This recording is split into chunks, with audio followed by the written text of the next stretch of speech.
just finished watching the Loud House Christmas special, aka the first episode of the second season, and yes, I know I'm half a year off, but wow, such. I love this show. I really love it, and I mean, this was the start of the second season, and it's just getting better. It was cheesy as hell. I'm not going to lie about it. Ooh, some of the jokes were really hard with all the cheese on top. But overall, wow! Especially in regards to a Christmas episode, this was really good. It was very heartfelt. It had a good story, but it worked. It really worked, and I mean, I recall the Nostalgia Critic did some kind of Christmas special episodes, like what are the 11 best Christmas specials? Why 11? Because I go one step beyond.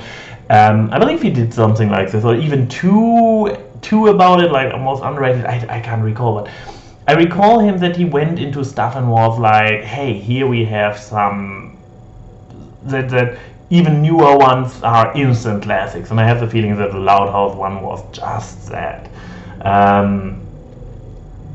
It made me feel like really Christmassy joyful to join into the cheese of the episode. I don't know. It ended and I was just smiling, and you have all those characters and they all got to play their role, their part. They all felt true to it on a certain level. It's a beautiful show. It is. I can't say it any differently. I know I'm joining the choir. I'm talking to the choir, and I'm joining it very late. I mean, the show is already in its second season, and it already has its following. And I'm just catching up to it, but. It's beautiful. If you haven't seen it yet, watch it. It takes a few episodes to get into it. I recall when I watched the first one, it was very like, yeah. I mean, you get those 11 characters plus the parents plus recurring characters. So the best friend of Lincoln. You get all those characters shoved in your face and at once, and it takes a little bit getting used to all of them, especially because the sisters are kind of one note at heart, and they stay kind of one note. I mean, at the end of the day, there is no character development for any of them. The sports gal stays the sports gal, the science gal stays the science gal, and so on. I can't continue the list.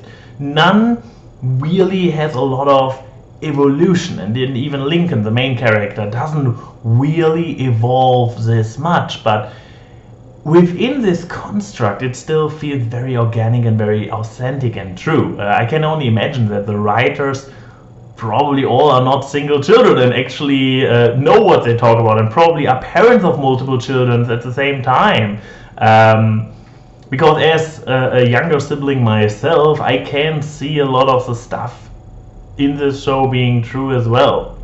Like, on the one hand, being in constant competition, being in constant fighting, but still sticking together as siblings, feels kind of familiar. The thing about that, what I really like about the show as a show is that there is no winners or no losers. There are episodes in which Lincoln is completely in the wrong and basically pays for it, gets a dose of karma at the end. There are other episodes where some of the siblings are unfair. I had only very few episodes where I was sitting at the end and was like, wow, what a really crappy resolution for this episode. The one about the shores was very disappointing because I guess tiny spoilers. I'm going to spoil this one episode in regards to what the premise is and what the resolution is. I will spare you the shenanigans in between, so it will not be a complete spoiler. So basically the episode is that Lincoln has a very crappy shore around the house, and compared to all the others, especially what Lucy, for example, has, she is just sighing on dishes. he really has a particularly crappy shore in comparison. It's a very physical one. I mean, he has to take out the trash, and he has to take out the trash for all 13 residents of the house, plus the pets. Oh, I believe one of the other sisters has actually have to look after the pets, leavings, droppings, whatever. And his shore is really, compared to at least some of the other shores, really unproportionally be more gross, more work intense, and so on. But at the end of the episode, the resolution is that everybody does their part, and so it's okay that he does his shore, even though it is literally unfair.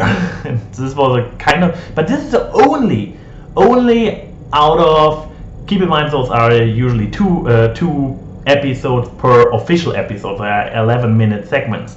There is one, the first season had like what 26? Yeah, the first season had 26 episodes, ergo 52. So out of 52 episodes, not even counting the Christmas special, so out of the first 52 episodes, there was one where I really went out unsatisfied. And most of them I came out of and was just really, I either had a good laugh, I had the feeling about a very honest and heartfelt conclusion at the end, or simply a silly little popcorn thing.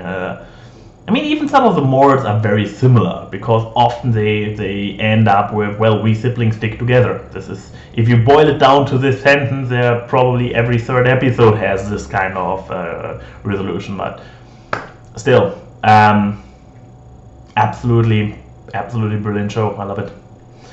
Just wanted to share this. I don't know. I felt like this needed to get out there. Not sure if this channel here really has a revival. I mean, my Let's Play channel recently had one, and well, the main channel already is dying down again, except for the podcast. But yeah, it just felt like sharing. Which is also kind of Christmassy, isn't it? What a weird thing to do, end of June, isn't it? See you later.